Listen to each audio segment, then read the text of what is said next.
Halo, assalamualaikum warahmatullahi wabarakatuh. Selamat berjumpa kembali bersama Genta Bumi Jaya, saudara-saudaraku semua yang dimana saja berada. Semoga selalu dalam keadaan sehat walafiat, tak kurang suatu apapun. Terutama untuk Mas Gunarso yang di kota Cilacap, semoga saja selalu diberi kemudahan segala sesuatunya. Dalam kali ini kami akan mencoba menceritakan tentang dalam keadaan di kota Cilacap. Ini bukan sejarah tapi hanya sepenggal batas pengalaman saya atau dalam kemampuan saya, bahwa kota Cilacap itu adalah berasal nama dari telacap. Telacap itu adalah sebuah segitiga yang melengkung seperti pembajak, yaitu kalau di sini dikatakan itu peluku. Makanya di situ itu tempatnya itu tempat untuk bercocok tanam segala sesuatu. Tongkat batu pun bisa menjadi tanaman. Dan disimpulkan sebuah kota bercahaya itu adalah kota yang bersih, elok, bersinar di kota Cilacap. Dan di waktu zaman terdahulu, para leluhur itu pernah bercerita, katanya di waktu negara Nusantara ini akan menjelang suatu kemerdekaan dengan jerih payahnya, beliau adalah Paduka Bapak Soekarno yang disebut Putra Sang Fajar, adalah juga bisa disebut putra kesatria Piningit yang mampu mendirikan suatu proklamator di 1945, yaitu adalah menuju suatu kedamaian kepada semua suku yang berada di belahan Nusantara ini yang sekarang itu dinamakan negara Indonesia. Dalam cerita kata leluhur, konon katanya terdahulu sebelumnya beliau itu menjalankan kiprah untuk memerdekakan negara Indonesia ini, beliau itu dapat ilham atau petunjuk dari leluhurnya atau dari Yang Maha Kuasa, adalah harus mengambil sebuah senjata atau jimat, kalau dalam bahasa Indonesia, atau bisa disebut itu besi aji, tapi bentuknya itu adalah bunga wijaya kesuma. Bukan seperti bunga wijaya kesuma yang menjadi sebuah hiasan, itu bukan, tapi sepemahaman saya itu petunjuk dari para leluhur, bunga wijaya kesuma pohonnya yang berguna, yang di dalamnya mengandung sebuah wahyu keprabon, itu adalah pohonnya itu berada di Bukit Nusa Kambangan di sebelah timur, yaitu di Bukit Cimiring namanya. Di situ itu ada sebuah pohon besar, karena jarang orang yang mengetahui bahwa di situ ada sebuah pohon wijaya kesuma. Apabila bunga tersebut itu akan mekar di malam hari, itu bersinar, bercahaya, berkilauan. Akan tetapi orang yang bisa melihat itu adalah orang-orang yang ahli tirakat atau tarekat. Tidak sebentar waktunya, bahkan waktu zaman terdahulu itu bisa memakan waktu 40 hari untuk mendapatkan sebuah wijaya kesuma. Itu adalah boleh dikatakan sebuah alat yang bisa untuk mendamaikan segala sesuatu yang intinya itu adalah sesuatu peperangan. Wijaya kesuma sendiri itu adalah berasal dari kata wijaya, itu adalah suatu kemenangan, kemenangan yang mutlak, itu wijaya kesuma. kemenangan yang berdiri tegak. Itu bahasa Siloka dari Wijaya Kesuma sendiri. Dan beliau Paduka Bapak Soekarno itu sebelum mengambil bunga Wijaya Kesuma itu mengambil sebuah ritual di Masjid Sikit Sela, yaitu yang disebut Gua Macan. Kebetulan di waktu tahun 1996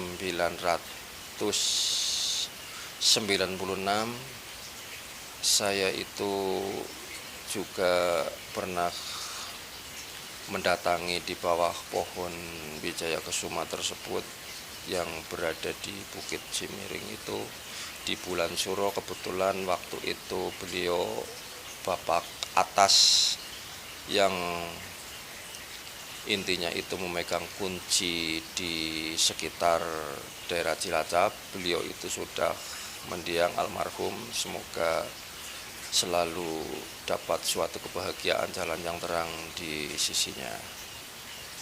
Beliau itu punya kelebihan, dan apabila ada kapal yang akan KRM 5 hari sebelumnya itu sudah dikasih tahu bahwa kapal itu akan tenggelam.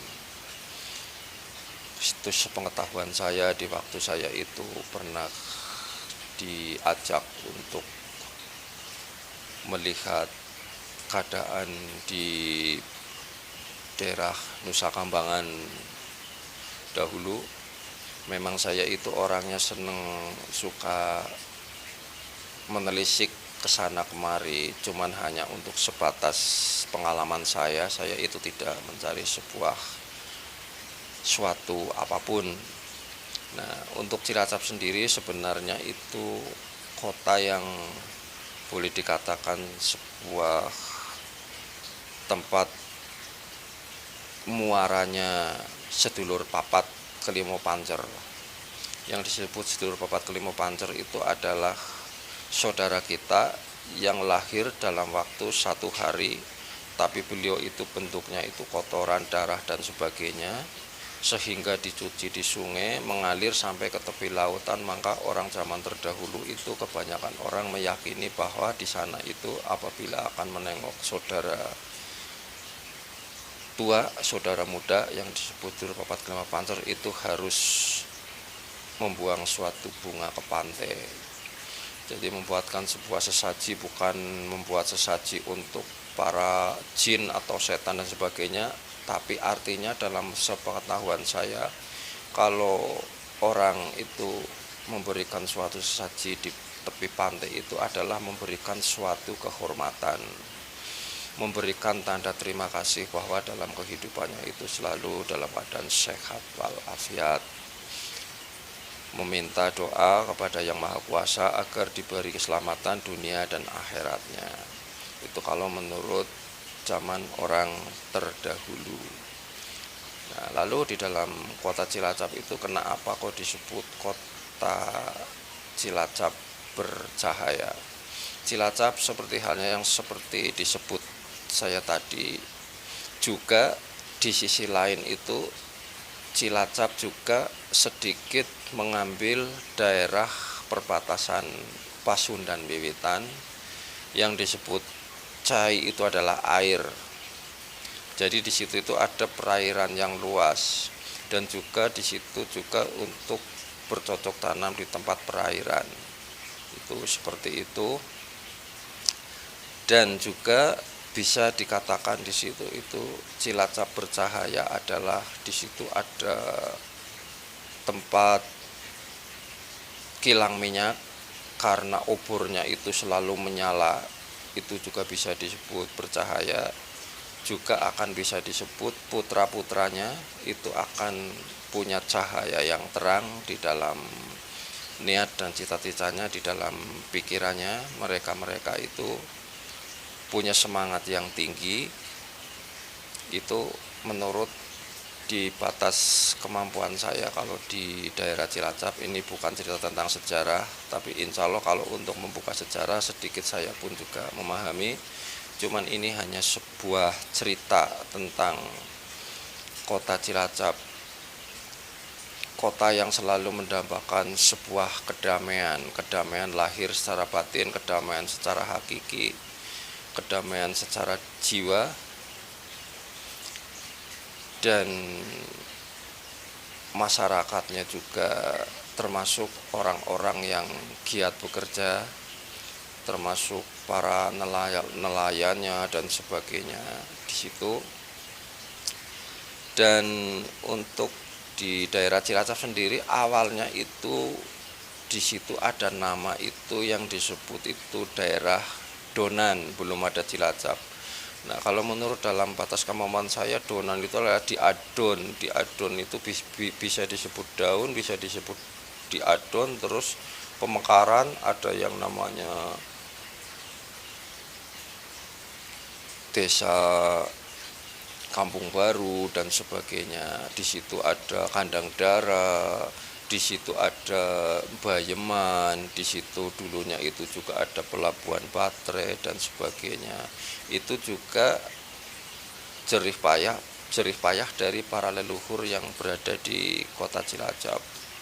Tentunya kota Cilacap tersendiri itu sebetulnya juga banyak kesatria-kesatria yang intinya itu gagah dan berani.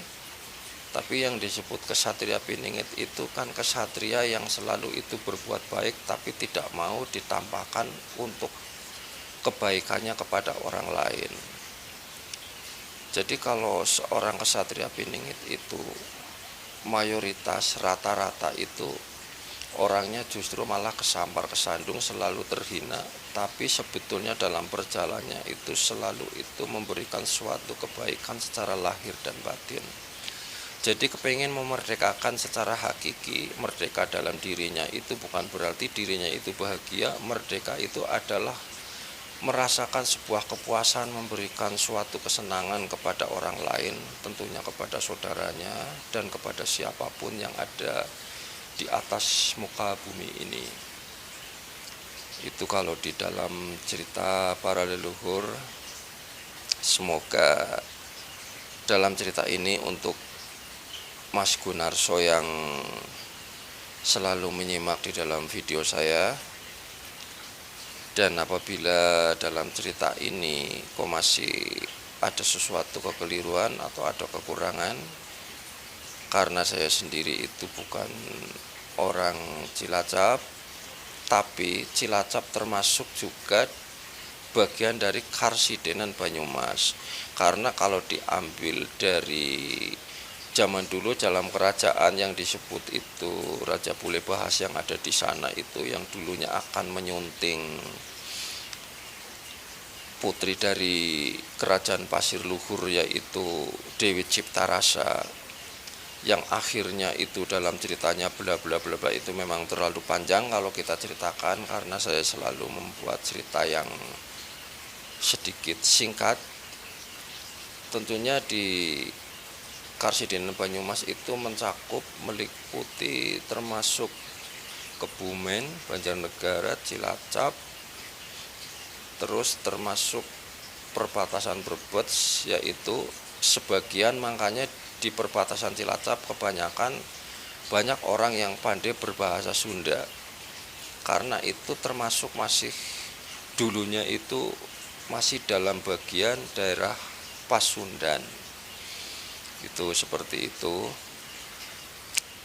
Dan kiranya kalau di daerah Cilacap itu kok untuk didatangin banyak orang dari segala penjuru, khususnya untuk tafakur di sana, karena ada sesuatu hal yang jarang orang mengetahui. Di sana itu sebetulnya itu ada sebuah bunga wijaya kesuma yang dulu itu diyakini adalah mengandung suatu wahyu keprabun.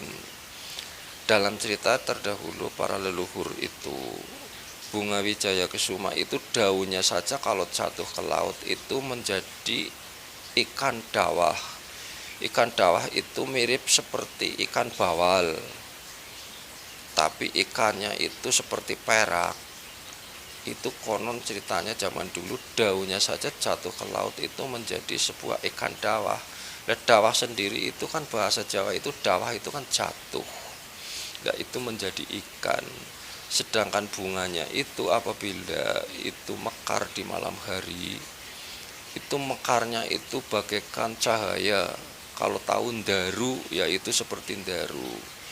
Jadi bunga wijaya kesuma yang berada di Bukit Cimiring di Cilacap sana, itu bukan bunga yang semestinya seperti bunga-bunga wijaya kesuma yang menjadi hiasan di depan rumah. Kiranya cukup sampai di sini. Apabila ada sesuatu kekurangan, kami pribadi sebagai Genta Bumi Jaya mohon maaf yang sebesar-besarnya untuk Mas Gunarso dan rekan-rekannya. Semoga rekan-rekan Mas Gunarso itu mau untuk menyimak atau subscriber ke channel kami agar kami ini bisa melanjutkan video-video cerita yang akan datang. Terima kasih. Assalamualaikum warahmatullahi wabarakatuh.